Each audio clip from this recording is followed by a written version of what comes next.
चार महानगरों में 17 मार्च થી 31 मार्च સુધી લંબાવાયો રાત્રિ કર્ફ્યુ। રાત્રે 10 થી સવારે 6 સુધી રાત્રિ કર્ફ્યુ। સીએમની બેઠક બાદ લેવાયો નિર્ણય। સૌની યોજનામાં 500 કરોડનો ભ્રષ્ટાચાર। કોંગ્રેસ ધારાસભ્ય પૂંજા વંશનો આક્ષેપ। ગૃહમાં આરોપ સામે ગૃહ રાજ્યમંત્રીનો પોઈન્ટ ઓફ ઓર્ડર। રાજકોટ જિલ્લા પંચાયતમાં પ્રમુખ પદે ભૂપત બોદર, ઉપપ્રમુખ તરીકે સવિતાબેન વાછાણીનું નામ જાહેર। વિજય મુહૂર્તમાં ભર્યું ઉમેદવારી ફોર્મ।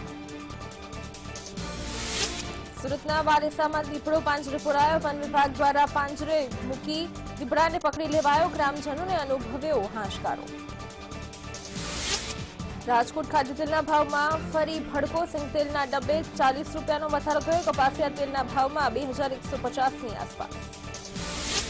મંતવ્ય ન્યૂઝના દર્શકો માટે મોટા સમાચાર। આપની માનીતી મંતવ્ય હવે ટાટા સ્કાય પર। ટાટા સ્કાય પર ચેનલ નંબર 1734 પર નિહાળી શકશો ચેનલ।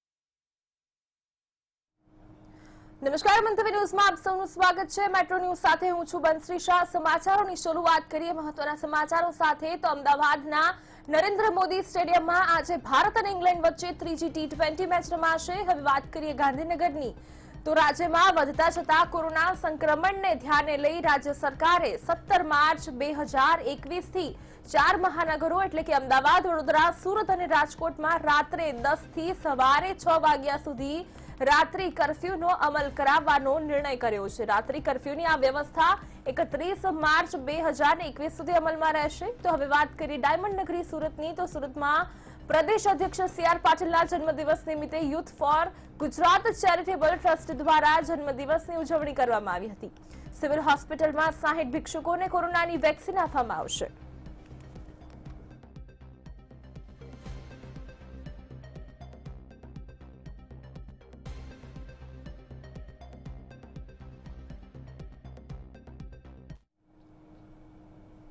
હવે વાત કરીશું મહાનગરોમાં રાત્રિ કર્ફ્યુ અંગે।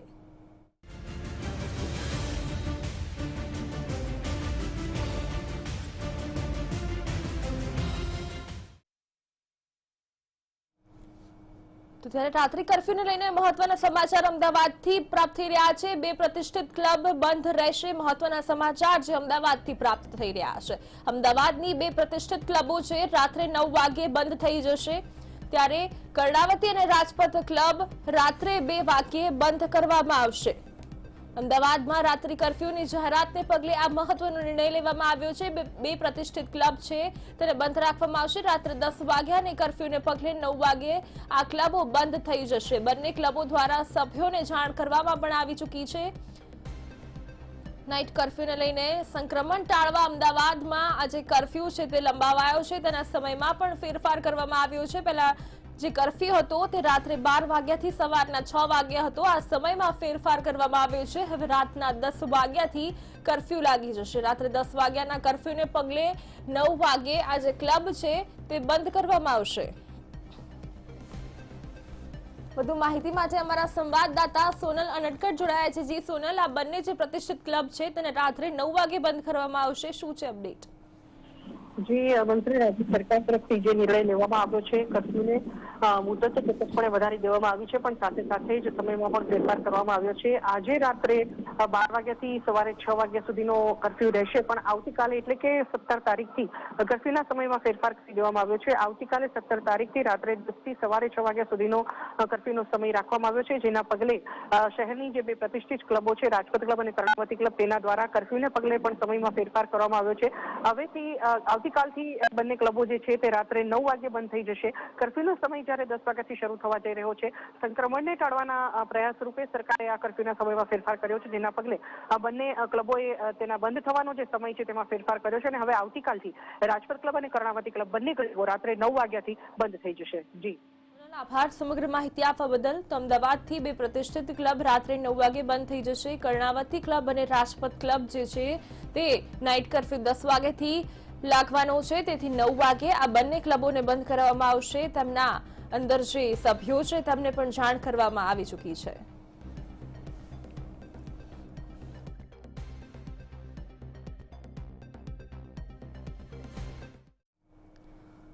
તો વધુ એક મહત્વના સમાચારોની વાત કરીએ તો 4 મહાનગરોમાં રાત્રિ કર્ફ્યુ જે છે તે લંબાવવામાં આવ્યો છે। પહેલા જ રાત્રિ કર્ફ્યુ હતો તે 12 વાગ્યાથી 6 વાગ્યા સુધીનો હતો। આ કર્ફ્યુને લંબાવાયો છે એટલે કે રાત્રે 10 વાગ્યાથી સવારના 6 વાગ્યા સુધી કર્ફ્યુ લગાવવામાં આવ્યો છે। રાત્રે 12ના બદલે હવે રાત્રે 10 વાગ્યાથી જ રાત્રિ કર્ફ્યુ લાગી જશે। જે અમદાવાદ, વડોદરા, સુરત અને રાજકોટમાં આ રાત્રિ કર્ફ્યુનો કડક રીતે પાલન કરાવવામાં આવશે। સીએમની કમિટીમાં આ મહત્વનો નિર્ણય લેવામાં આવ્યો। રાત્રિ કર્ફ્યુને લઈ કોરોનાના વધતા સંક્રમણને કાબૂમાં લાવવા માટે રાત્રિ કર્ફ્યુની મર્યાદા છે તેમાં ફેરફાર કરવામાં આવ્યો। હોટલ રેસ્ટોરન્ટના ધંધાને આ કર્ફ્યુના કારણે મોટી અસર પડી શકે છે। આ સાથે મલ્ટીપ્લેક્સના ઉદ્યોગોને પણ ફટકો પડી શકે છે। 31મી માર્ચ 2021 સુધી આ રાત્રિ કર્ફ્યુ છે તેનો અમલ કરવો જરૂરી બનશે। તો 4 મહાનગરોમાં રાત્રિ કર્ફ્યુને લઈને મહત્વના સમાચાર પ્રાપ્ત થઈ રહ્યા છે। રાત્રે 10 થી સવારે 6 વાગ્યા સુધી રાત્રિ કર્ફ્યુનું પાલન કરવું પડશે। કોરોનાનું જે સંક્રમણ છે તે દિન પ્રતિદિન ફરીથી વધતું જઈ રહ્યું છે તેને ધ્યાનમાં રાખીને આ મહત્વનો નિર્ણય લેવામાં આવ્યો છે। અમદાવાદ, વડોદરા, સુરત અને રાજકોટમાં આ નિર્ણય લેવાય છે। સીએમની કમિટીમાં આ મહત્વનો નિર્ણય લેવામાં આવ્યો કે જે કર્ફ્યુ રાતના 12 વાગ્યાથી શરૂ થતો હતો આ કર્ફ્યુને રાત્રે 10 વાગ્યાથી અમલી કરવામાં આવશે અને સવારે 6 વાગ્યા સુધી આ કર્ફ્યુ જે છે તે યથાવત રહેશે।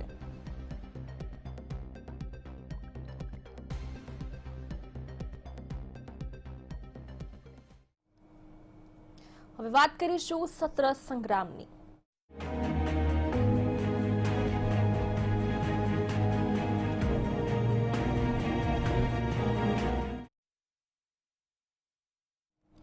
ત્યારે મહત્વના સમાચારોની વાત કરીએ તો વિધાનસભા ગૃહથી એક મહત્વના સમાચાર પ્રાપ્ત થઈ રહ્યા છે। રેતીની ચોરીને લઈને આ મહત્વના સમાચાર પ્રાપ્ત થઈ રહ્યા છે। વિધાનસભા ગૃહમાં રેત ચોરીનો મુદ્દો છે તે ગુંજી ઉઠ્યો છે। સિંચાઈ યોજના વિભાગમાં અપૂરતો સ્ટાફ દેખાઈ રહ્યો છે ત્યારે કોંગ્રેસ ધારાસભ્ય લલિત વસોયાનું મહત્વનું નિવેદન સામે આવ્યું છે। વિધાનસભા ગૃહથી મહત્વના સમાચાર સ્ટાફના અભાવે યોજનાઓમાં વિલંબિત થાય છે।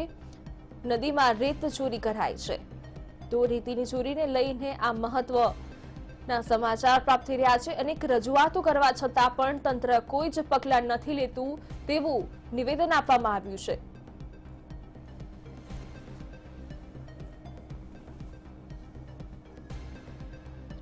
ત્યારે અનેક સમાચારોની વાત કરીએ તો ગત વર્ષ કરતા આ વર્ષે ખેડૂતનું બજેટ જે હતું તેનું કદ ઘટી ગયું છે। કોંગ્રેસ ધારાસભ્ય પ્રતાપ દુધાતે એક મહત્વનું નિવેદન આપ્યું છે। ખેડૂતોની આવક વધારવાની વાત ફક્ત સરકાર કરે છે તેવું નિવેદન આપ્યું છે।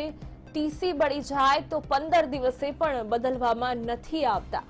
રાજ્યમાં કમળ ખીલ્યા, મારા વિસ્તારોમાં ગાંડા બાવળ ખીલ્યા છે તેવા આરોપ કરવામાં આવી રહ્યા છે।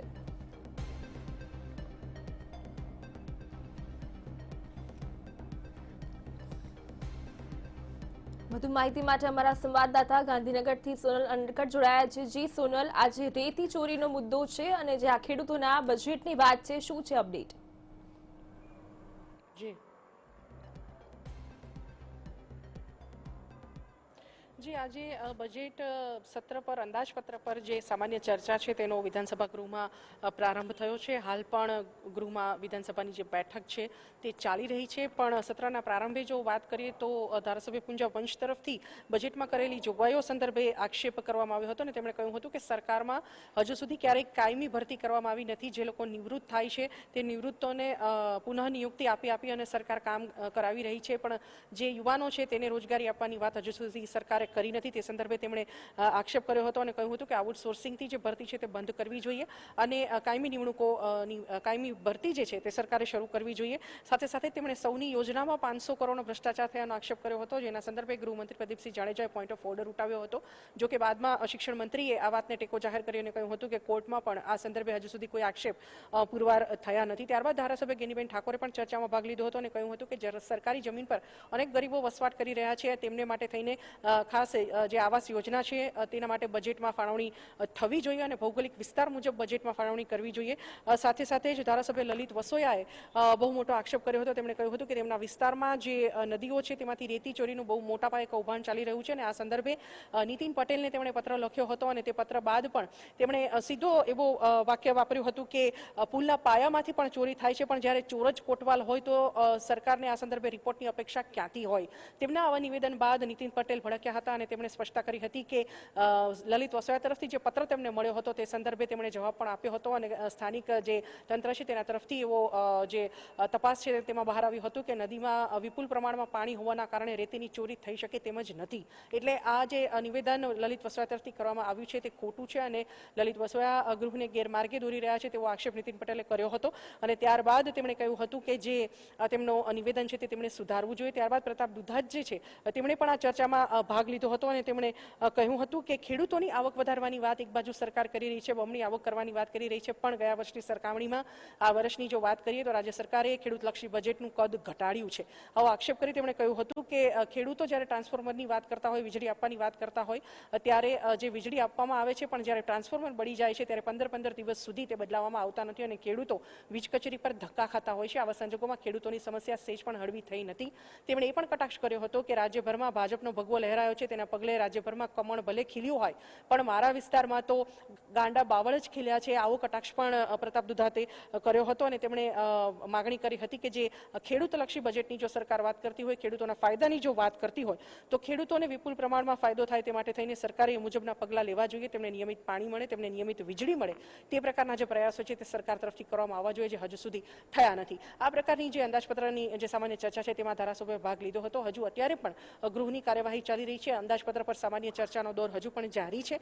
ત્યારબાદ બપોરે બીજી બેઠક મળશે 3:30 વાગ્યે, જેમાં પ્રશ્નોત્તરી કાળ યોજાશે અને પ્રશ્નોત્તરી કાળમાં વિવિધ વિભાગોના પ્રશ્નો પર ચર્ચા કરવામાં આવશે. જી સોનલ, આભાર સમગ્ર માહિતી આપવા બદલ.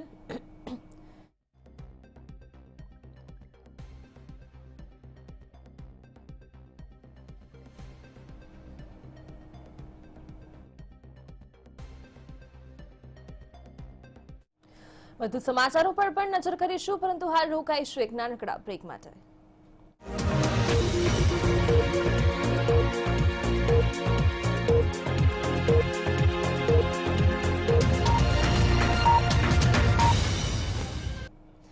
Welcome back. મેટ્રો ન્યૂઝમાં આગળ વધીએ. મહત્વના સમાચાર પ્રાપ્ત થઈ રહ્યા છે. અરબી સમુદ્રમાં પશ્ચિમી વિક્ષેપ થતા કમોસમી વરસાદનું ઝાપટું પડ્યું છે. અરબી સમુદ્રમાં મહત્વના સમાચાર. મહારાષ્ટ્ર ગુજરાતના ભાગમાં કમોસમી વરસાદ પડ્યો છે.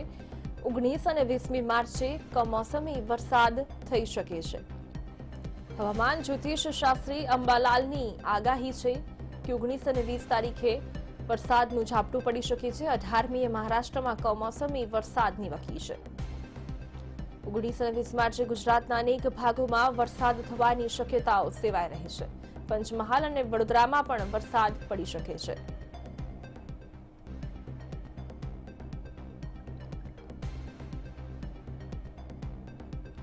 ગાંધીનગર અને અમદાવાદમાં પણ કમોસમી વરસાદની શક્યતાઓ સેવાઈ રહી છે. 18મીએ મહારાષ્ટ્રમાં કમોસમી વરસાદની વકી છે. ત્યારે મહત્વના સમાચાર પ્રાપ્ત થઈ રહ્યા છે.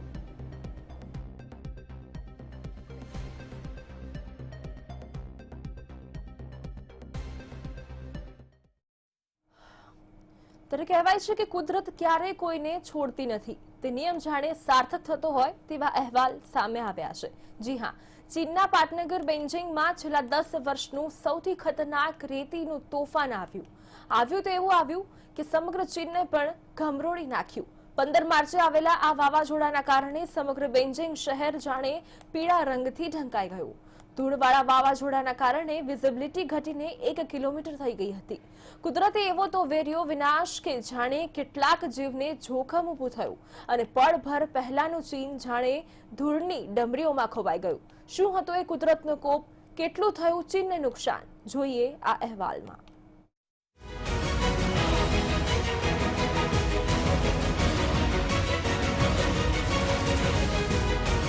ચીનમાં રેતીના તોફાનનો કહેર. બેઇજિંગને રેતીના તોફાને ગમરોડ્યું. ચીનમાં 10 વર્ષમાં સૌથી મોટું રેત તોફાન. વાવાઝોડાના કારણે વિઝિબિલિટી ઘટી. મંગોલિયામાં 341 લોકો ગુમ થયાના અહેવાલ. ચીનના બેઇજિંગમાં આવેલા રેત તોફાનને લીધે વાવાઝોડું મંગોલિયા અને ચીનના ઉત્તર પશ્ચિમ વિસ્તારમાં વરસાદ થયા બાદ શરૂ થયું. સેન્ડસ્ટ્રોમને કારણે કાર અને અન્ય વાહનોએ રસ્તા પર હેડલાઇટ્સ ચાલુ રાખવાની ફરજ પડી. ચીની મીડિયામાં જણાવ્યા પ્રમાણે મંગોલિયા અને આસપાસના વિસ્તારોમાં ધૂળ ભરેલી આંધીને કારણે 341 લોકો ગુમ થયા. બેઇજિંગમાં વાયુની ગુણવત્તા સ્તર 1000ને પાર થઈ ગયું છે, જેને ડોક્ટર્સ અને વૈજ્ઞાનિકોએ સૌથી ઘાતક ગણાવ્યું. બેઇજિંગ આસપાસ યલો એલર્ટ કરાયું જાહેર. 400 થી વધારે ફ્લાઇટ રદ કરાઈ. વાયુ પ્રદૂષણ વધતા આવી આંધી. લોકોને શ્વાસ લેવામાં થઈ તકલીફ. સોમવારે સવારે 7:30 વાગ્યા પછીથી બેઇજિંગનું સમગ્ર શહેર પીળા અને ભૂરા રંગની ધૂળમાં જકડાઈ ગયું. ચાઇના મેટ્રોલોજીકલ એડમિનિસ્ટ્રેશને સોમવારના રોજ બેઇજિંગની આસપાસના વિસ્તારોમાં યલો એલર્ટ જાહેર કર્યું. આ સેન્ડસ્ટ્રોમ મંગોલિયાના અંતરિયાળ વિસ્તારથી શરૂ થઈને ગાંસુ, શાંસી અને હેબેઈ સુધી ફેલાયું છે. આ સિવાય બેઇજિંગ અને તેની આસપાસના શહેરોની 400 થી વધારે ઉડાન રદ કરવામાં આવી. ચીનના નિંગેશિયા નામના શહેરના લોકોએ જણાવ્યું કે તેઓ રાત્રે ઊંઘી પણ શક્યા નથી. શ્વાસ ન લઈ શકવાના કારણે તેઓ જાગી ગયા હતા. સ્ટીલ પ્રોડક્શન ચીન માટે બન્યું ઘાતક. જંગલોની કાપણીથી કુદરત રૂઠી. બેઇજિંગમાં એક્યુઆઈનું મહત્તમ સ્તર 500 પર. પ્રદૂષણ વધતા લોકોનું સ્વાસ્થ્ય જોખમાયું. બેઇજિંગ નજીક ગોબી રણ આવ્યું હોવાના કારણે ત્યાં માર્ચ અને એપ્રિલના મહિનામાં સેન્ડસ્ટ્રોમ આવતું હોય છે. પરંતુ અચાનક આવેલી આંધીનું કારણ એ છે કે ચીનના ઉત્તરમાં જંગલોની કાપણી ઝડપથી થઈ રહી છે. તેથી ત્યાં ઉડતી ધૂળ બેઇજિંગને ઘેરી લે છે. બેઇજિંગમાં એર ક્વોલિટી ઇન્ડેક્સ મહત્તમ સ્તર 500 પર પહોંચી ગયું છે, જ્યારે અમુક વિસ્તારોમાં એક્યુઆઈ 1000 લેવલ પણ નોંધવામાં આવ્યું છે. આ પ્રદૂષણ અને સ્વાસ્થ્યના પ્રમાણમાં ખૂબ જોખમી છે.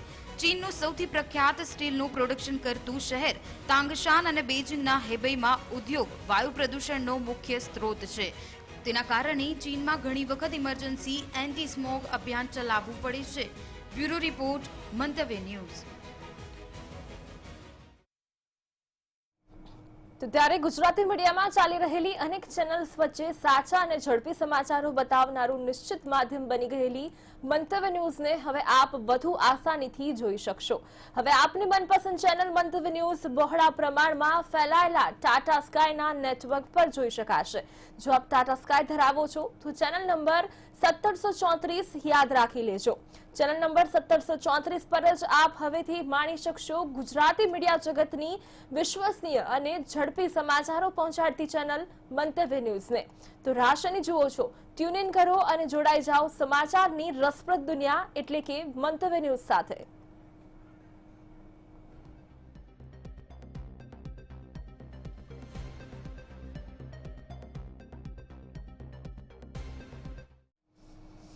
તો આ સાથે બુલેટિનમાં બસ આટલું જ. મંતવ્ય ન્યૂઝના વધુ સમાચાર અને પડે અપડેટ માટે જોડાઓ મંતવ્ય ન્યૂઝની વેબસાઇટ સાથે. માટે આપ લોગ ઇન કરી શકો છો મંતવ્યન્યૂઝ.com સાથે. નમસ્કાર.